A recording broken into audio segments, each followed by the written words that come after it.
Get out, or I'll call the cops, my mom yelled, as I dropped off a plate of food. She slammed the door in my face. So I sent her a copy of the lease, with her name removed. The next morning, 34 missed calls and a voicemail from her pastor. My name's Kyle. I'm 27. And last night, my mom threatened to call the cops on me for dropping off dinner. Not exaggerating. That's exactly what happened. I was standing at her front door, holding a plate of baked salmon, steamed vegetables, and the exact kind of garlic mashed potatoes she likes. She didn't even look at it. Just screamed, "Get out, or I'll call the cops," like I was a trespasser. Then she slammed the door. I stood there on the porch with the food still steaming in my hands, the wind hitting my back, and every window in her neighborhood watching the whole scene. And in that moment, I realized something I probably should have accepted a long time ago. My mom doesn't love me. Not the way a mom's supposed to.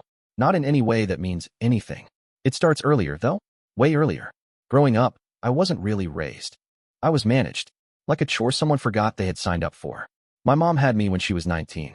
She told me once, casually, like she was saying the weather, that I ruined her prime. That if she hadn't had me, she might have been somebody. I was 12 when she said that.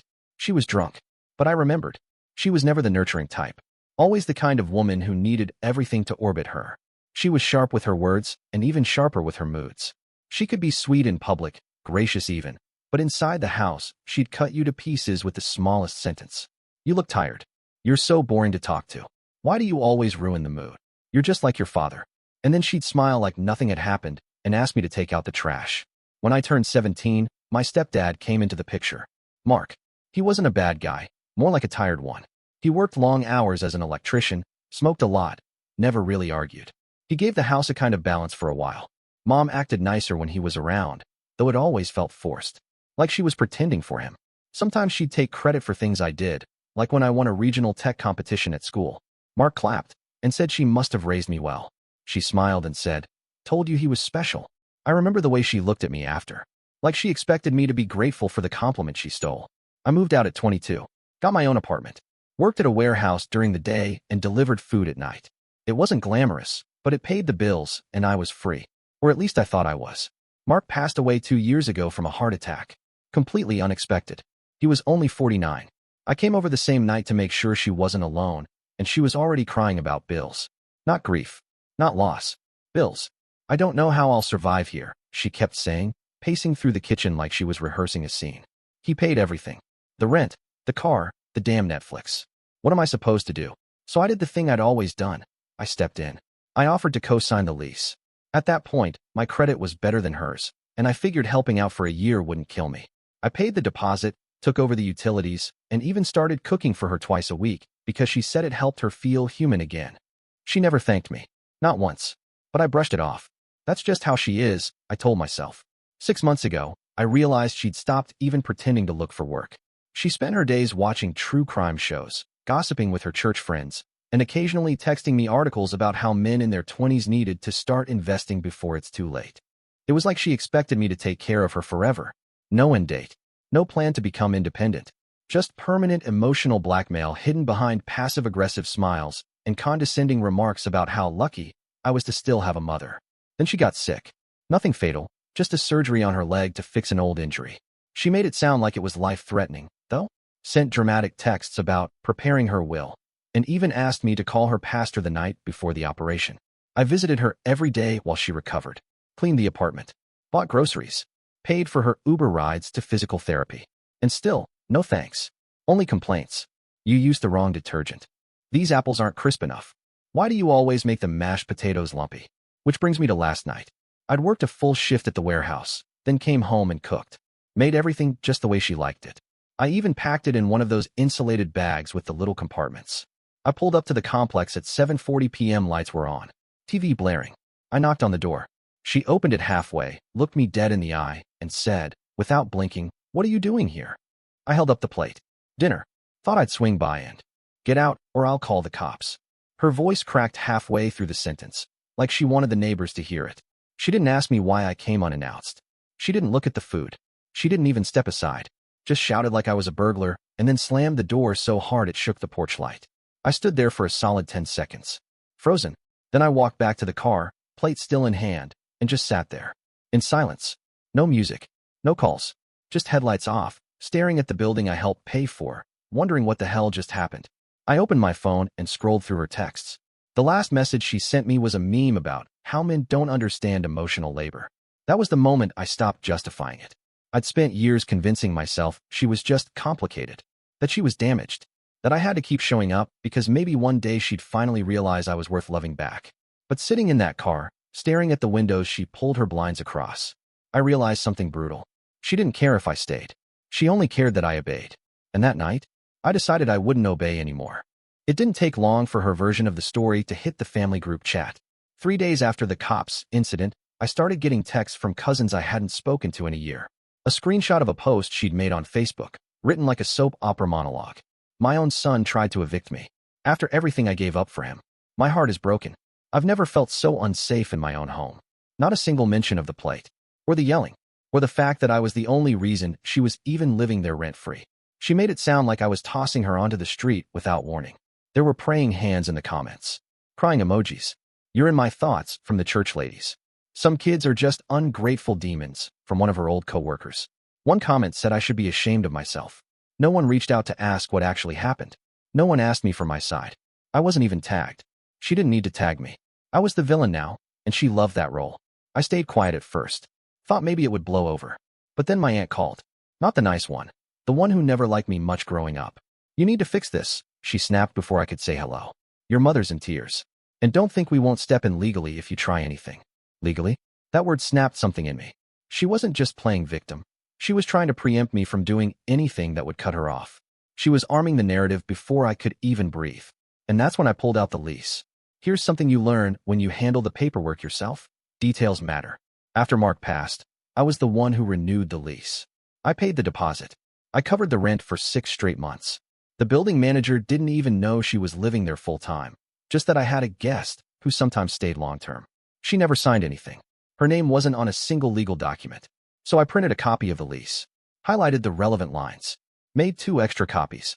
Then I sat down at my desk and wrote a letter. No yelling, no insults, just the facts. I addressed it to her, signed it with my full name, and explained, politely, that I would be removing her from the unit as an approved guest, that she had 30 days to vacate, that the building was under my legal and financial responsibility, and I would no longer be supporting her housing. I also added a line. Please do not make this more difficult than it needs to be. You are not being evicted. You are simply being asked to respect boundaries you've crossed far too often. I dropped the envelope off the next morning. Didn't hand it to her. Just slid it under the door. Walked away. No drama. No confrontation. 10 minutes later, she called. I let it ring out. Then the text came. At first, short and frantic. What is this? Are you serious right now? You need to come back and explain this to my face. Then the real message came through. You're ruining my life. Again, just like always. You were born to take everything from me. And that one sunk in. Because it wasn't new. It was just more honest than usual. But the real kicker? She didn't stop there. 2 days later, my phone buzzed again. A video from my cousin. It was my mom, on camera, standing in her living room, holding up the letter I'd sent her. She was doing a live stream. No, seriously. A Facebook Live. Titled, My Son's Betrayal. She read parts of the letter aloud in a fake teary voice, dramatizing every word. Boundaries you've crossed, she scoffed. Can you believe this? My own son thinks I'm some kind of parasite. She zoomed in on the lease. Blurry. Cropped. Then she looked at the camera and said something I'll never forget. He's not kicking me out because I'm mean. He's kicking me out because I remind him of his failures. And that right there was the moment the whole illusion cracked. Because for the first time in a long time, I wasn't angry. I was just done playing her game. Instead of fighting back, I called the building manager. Asked what I needed to do to legally formalize her removal. Turned out, all I needed was a signed affidavit stating she wasn't paying rent and had no legal claim to the unit. I sent it that day. He filed it the next morning. The clock was now ticking. 30 days. No turning back. And that's when she escalated. She stopped answering my texts. Started pretending like nothing happened. Sent me a picture of a casserole she made. A forwarded prayer chain about forgiveness. A quote that said, children who turn on their parents are cursed. I said nothing. But I was watching. Because what she didn't know was that someone else had been watching too. You'd think someone getting a 30-day notice to vacate would use that time to figure out a plan. My mom. She used it to go completely off script. First came the fake kindness. She sent me a video of our old cat, trying to get sentimental. Then a voice memo about how families don't give up on each other unless they're already broken. She even tried guilt-tripping me with Bible verses, which she usually only pulled out when she was cornered. But the mask slipped fast. 2 weeks after the letter, I came by the building to drop off some paperwork with the front office. As I walked past our old unit, I saw a guy I didn't recognize walk out the front door with my key. Not the spare key. My key. He was in his 40s. Raggedy hoodie. Cigarette hanging from his lips. He didn't even look surprised to see me. "You Kyle?" he said like he already knew the answer. I nodded slowly. "I'm staying with Sharon," he said, then laughed. "Just till she gets things figured out." He tossed the key into his pocket and kept walking. Down the stairs. Into the parking lot. I stood there, stunned, replaying every possible explanation in my head. None of them made sense. So I knocked. She opened the door half an inch and stared at me like I was the problem. "What?" she snapped. "Who's the guy?" I asked. "None of your business." "You gave him my key? You left, Kyle? You made your decision. Don't come in here, now acting like you still run things." She slammed the door before I could respond. I called the landlord. He hadn't approved any subtenant. I asked him to check the building's guest policy. It clearly stated that non-tenant guests couldn't stay longer than 5 days without being registered. It had already been a week. He asked if I had proof. I told him no, but that I was working on it. And that's when something clicked. Something I'd almost forgotten. A neighbor. There's this woman across the hall, Miss Edna. Mid-60s. Retired librarian. Sweet but sharp. Always watching. Always polite. Back when I lived there full-time, she'd bring cookies around the holidays and leave handwritten notes on loud neighbors' doors. She'd once told me, half joking, "If anything shady ever happens in this hallway, trust me, I'll know." So I knocked. She opened up and smiled. "Thought you moved out," she said. "I did. Sort of. Long story. Can I ask you something weird?" She raised an eyebrow. "Always." I explained everything. She listened quietly. Then she reached over to her coffee table, picked up her tablet, and said, "You're going to want to see this." Apparently, Miss Edna had installed a motion-activated security camera in her peephole after someone had stolen a package. The footage didn't catch sound, but it did catch video. Clear, time-stamped footage of that man, coming in and out of the unit at all hours. Bringing in duffel bags. Once. Carrying in a six-pack and a laptop bag. Twice. Alone, using my key. She even had one clip where my mom opened the door and handed him cash. I thanked her. Saved the footage to a flash drive. Sent it to the landlord. His reply was short. "Thanks. We'll handle it." The next part came fast. 4 days later, I got a call from the front desk. There'd been a disturbance in the building. Police were involved. I showed up just in time to watch him. Hoodie guy, being handcuffed in the lobby. He wasn't resisting. Just standing there, smirking, talking back to the officer like this wasn't the first time. My mom was standing off to the side, arms crossed, yelling about how this was all some mistake, and he's not a criminal. The officer didn't even look at her. Just told her she'd need to come down to the station if she wanted to keep interfering. I asked one of the building staff what happened. Turns out, the guy had an active warrant. Assault and theft. He was caught trying to force open a utility closet on the 3rd floor. And when they searched him, he had 3 stolen tenant keycards. That night, she called me. Not to apologize. Not to explain. Just to rage. "This is your fault. If you hadn't put me in this position, I wouldn't have had to do any of this. I just wanted help, Kyle. I needed a little support. But you're so desperate to punish me. You let me get arrested by association." Then she hung up. I sat on my couch in my apartment across town and stared at the screen. I'd already blocked her on socials. Now I turned off my phone and pulled up the copy of the lease again. Her name still wasn't on it. There were only 12 days left on the 30-day notice. And after what just happened, I had every right to enforce it, even faster. But I wasn't going to yell. I wasn't going to threaten. I was going to do exactly what she never expected. Follow the rules. Quietly.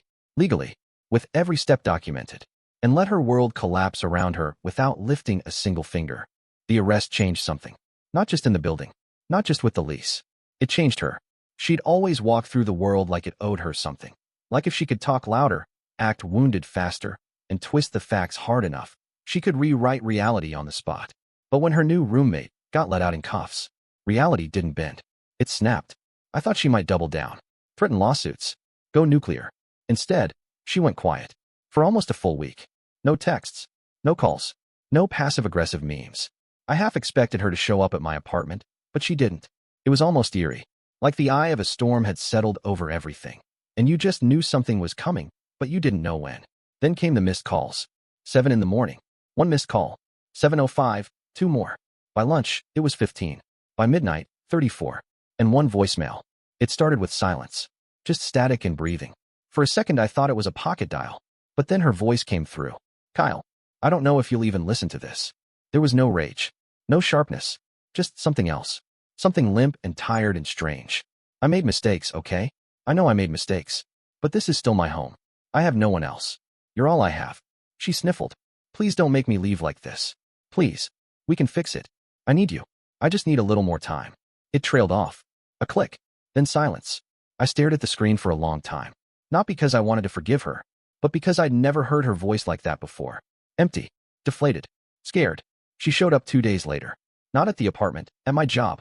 I work front desk at a shipping depot on weekdays. She must have stalked my LinkedIn or called one of my cousins, because she walked in like she owned the place. Tight smile. Makeup. A fake apology already in her hand. I just want to talk, she said. My coworkers looked up from their desks. I stepped out from behind the counter and met her halfway. She reached for my arm, and I stepped back. Leave, I said. Calm. Clear. Now.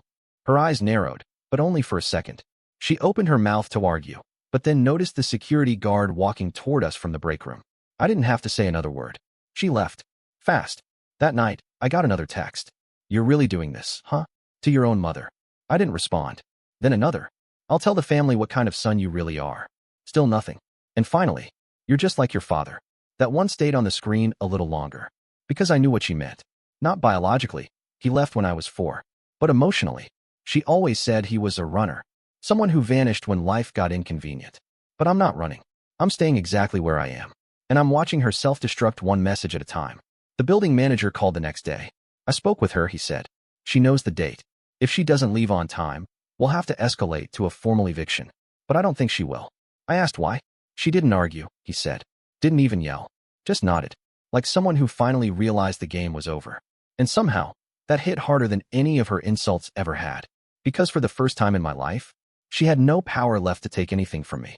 Not my money. Not my time. Not even my attention. The 30 days came and went like a slow-moving freight train. She didn't even show up again at work. Just silence.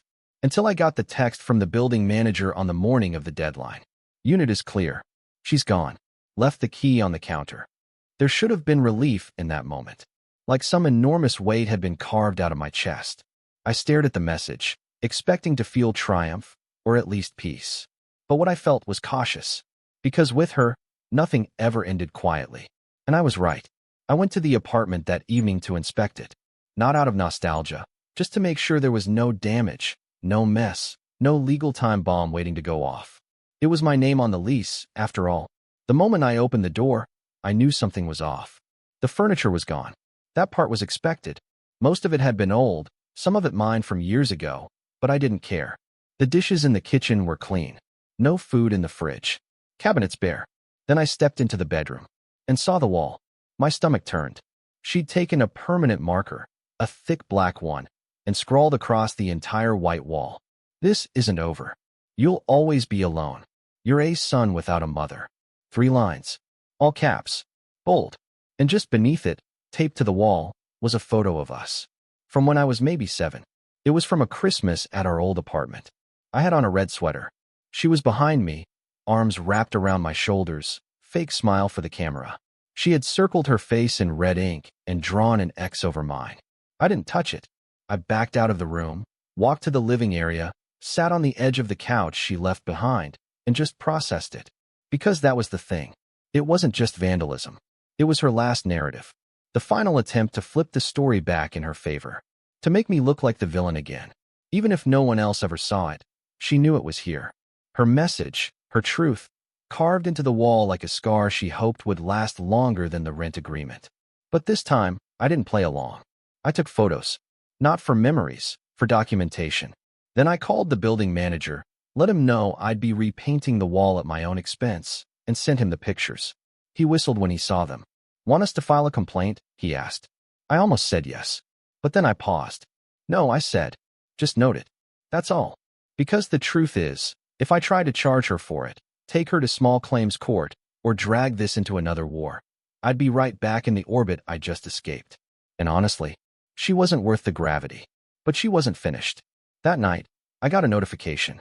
One of my old friends texted me a screenshot from Facebook. She'd made a new post. My son evicted me and erased me from his life. But he can't erase the truth. He's broken, and he'll come crawling back, because deep down, he knows he needs me. That post had 5 likes. 2 comments. One was from a woman who said, "Praying for you. Sons can be so cruel." The other? From my aunt. It said, "Don't worry, sweetie. He'll regret this. They always do." I didn't respond. Because they weren't talking to me. They were talking at the version of me she created for them. The selfish son. The ungrateful boy. The cold man who abandoned his own mother. Let them. Let her keep performing for an audience of enablers who need her victimhood like a drug. Because I wasn't in the audience anymore. I was free. That Sunday, I went back to the apartment with a gallon of paint. Took my time. Covered every inch of her message. Repainted the wall in silence. Then I hung a small metal sign over it. One I bought years ago and never used.